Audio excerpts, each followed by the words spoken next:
नमस्कार बच्चों, आज हम लोग हाजिर हैं क्लास 12 के हिस्ट्री के पार्ट 3 के फर्स्ट चैप्टर से।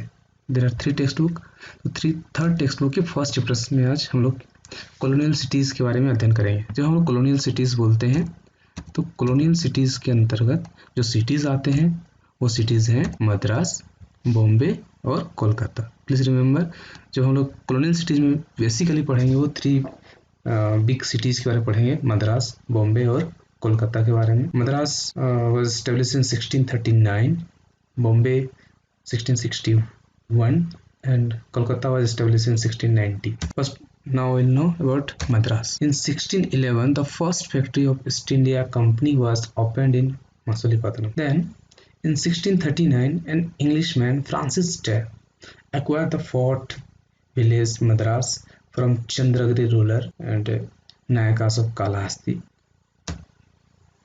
and Fort St. George was established here to develop trade control over South India. ठीक है, तो मसूलीपत्तनम में ईस्ट इंडिया कंपनी का पहला फैक्ट्री खुला 1611 में। बाद में 1639 में तो ये मद्रास विलेज मिला और उस मद्रास विलेज को लेके उन्होंने यहाँ पे फोर्ट डेवलप किया। इस तरह से फोर्ट सेंट जॉर्ज धीरे धीरे वहाँ डेवलप किया गया, जिसका उद्देश्य था पूरी ईस्ट इंडिया कंपनी में ईस्ट इंडिया कंपनी जो है का ट्रेड जो है उसको देखना। सेकेंड है बॉम्बे। बॉम्बे के बारे में तो लोगों ने सुना होगा स्टोरी कि बॉम्बे जो है वो डोरी में यानी कि दहेज में पोर्तुगीज किंग से प्राप्त हुआ था। तो जॉन फोर्थ पोर्तुगल के राजा थे और जॉन फोर्थ की जो बेटी थी कैथरीन ब्रोगेंजा, जब उसकी शादी ब्रिटिश किंग चार्ल्स सेकेंड से हुई तो उन्होंने दहेज में चार्ल्स सेकेंड को बॉम्बे दे दिया। अब चार्ल्स सेकेंड ने फिर क्या किया, उसको 10 पाउंड पर ईयर के दर पे उन्होंने ईस्ट इंडिया कंपनी को वो लीज पे दे दिया। इस तरह से ईस्ट इंडिया कंपनी के हाथों में बॉम्बे चला गया। ये है Catherine Braganza and Charles second. Catherine Braganza और Charles second. Third one is Calcutta. It is called that an English doctor, Gabriel Wharton, successfully gave treatment to Jahanara. Jahanara was the daughter of Mughal Emperor Shah Jahan.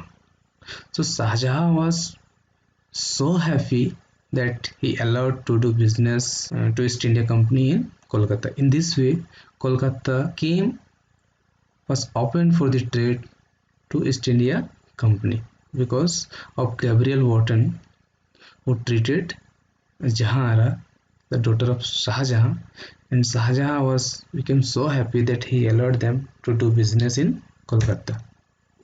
Later, in 1651, Brisbane set up first factory in Hooghly and later in other places. Question may be asked that in which place of Kolkata first factory was set up. So it was Hooghly, and that is in 1651. Later in 1690, please remember, this is more important, that Job Charnock was appointed as the Bengal agent. Job Charnock became the Bengal agent in 1690. Kolkata had grown from 3 villages, Sultanati, Kolkata and Govindpur. Kolkata has grown from 3 villages. Which are these 3 villages? Sultanati, Kolkata and Govindpur. Here they developed one fort that is known as Fort William. Okay, so this way we have read about 3 cities. Which are these 3 cities? Madras, then Bombay, then Kolkata. So now chapters are towns and cities in pre-colonial times. We are going to here compare about towns and cities, how these are different from villages. Okay, first, towns were often defined in opposition to rural areas. Towns were places with artisans, traders, administrators and rulers who are living in the villages. In the countryside, in the village, people substitute by cultivating land, foraging in the forest or rearing animals. You should remember. Second one is towns dominated over rural population, thriving on the surplus and taxes derived from agriculture. All the town people presently also they depend on the surplus food which is grown in the villages. Rural people sold their products in cities to complete their daily needs. Okay, so one is purchasing and one is selling. This is the second difference. And third one is towns and cities were fortified by walls. Very important. So these are more secure. Towns and cities were fortified. And what is that? Villages and village areas were open for all and not fortified. So these are the three differences you should remember, boys and girls, that towns and cities. What is that? Number one, towns who are living in the towns and cities, so artisans, traders, administrators and rulers. And in villages, who are living, those people are living in cultivated land, working in the forest or rearing animals. Second जो है, जो surplus food है वो purchase करते हैं town में, और town dominate करता है रूरल एरियाज को, और rural people sold their products in cities to complete their daily needs. And third one is towns and cities were fortified by walls, village areas were open for all and not fortified. So these are the three differences you should remember. Next, features of Mughal cities.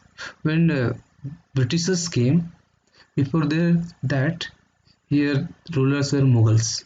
So what are the important features of Mughal cities? Number one, concentration of population. If you'll see, uh, most of the cities were crowded. All the Mughal cities were crowded cities. Second one is monumental buildings.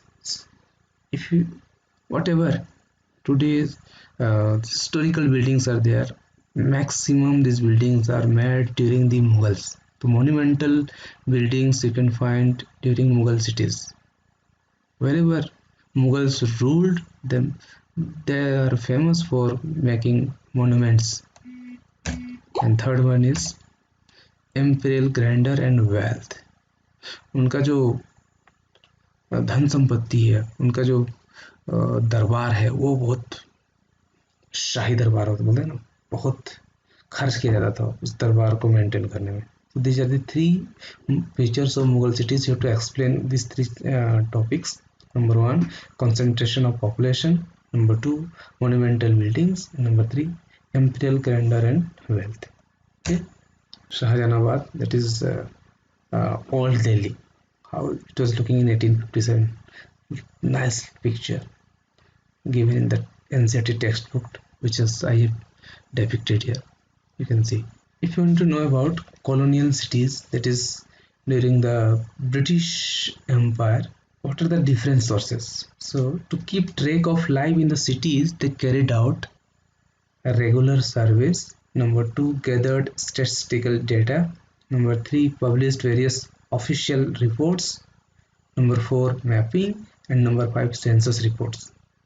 So what are the different sources to know about colonial cities?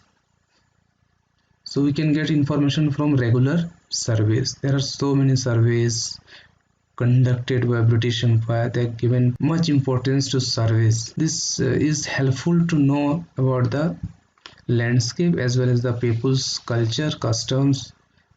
So this will helpful in administration. So regular surveys were conducted. Number two, gathered statistical data. Statistical data means which area is how many population are living, which crops are grown. So these are helpful to collect taxes and other administrative measures. And number three, publish various official reports.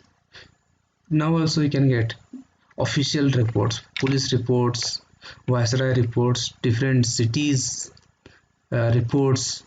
All these are sent to the East India Company's offices. Number four, mapping.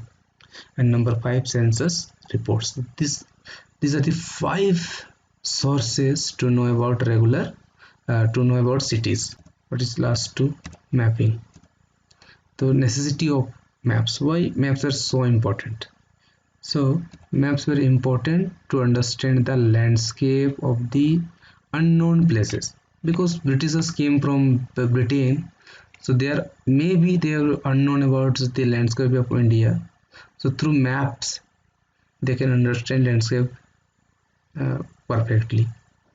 Second one, to know the topography of an area, that which crops are grown. This is how is the climate of that area, which crops may be grown. All this will be helpful when we are mapping. Number 3, when towns began to grow, maps were also prepared to develop commerce and consolidate powers. So different data were collected in towns also. So these are the necessity of maps. Okay. Now we are going to some information about census report. Still, either it is Congress government, it is West India Company, or BJP government, whichever government is coming, this census report is continuously, there is no break when it was started. So the first of all, in India, census was attempted in 1872. When it was first conducted, census report was attempted in 1872, and thereafter from 1881, decennial censuses became a regular feature. Decennial census means after every 10 years, census report is collected by the different governments. So it is the process from East India Company that Indian government after independence it is followed. But when census reports are collected, there are some ambiguity. Ambiguity means some defects are there, that original data people were not giving, or what are the different ambiguity we are going to see in this slide. So number 1, classification was arbitrary and failed to capture the fluid and overlapping identities of people. Okay, the classification was arbitrary and failed to capture the fluid and overlapping identities of people. तो लोग जो है अलग अलग तरह के अपने identities देते थे, जिसके कारण से उनके जो इन्फॉर्मेशन है वो कहीं ना कहीं ओवरलैप हो जाता था, एक्चुअल जो चीज है वो बाहर नहीं आता था. Second one, people themselves refuse to cooperate of give evasive answers to census officials. जानबूझ के कुछ लोग जो हैं सेंसस ऑफिसर्स के साथ कोऑपरेट नहीं करते थे और गलत आंसर देते थे. Number 3, for a long while they were suspicious of census operations and believed that inquiries were being conducted to impose new taxes. लोग ऐसी जानकारियां क्यों गलत देते थे?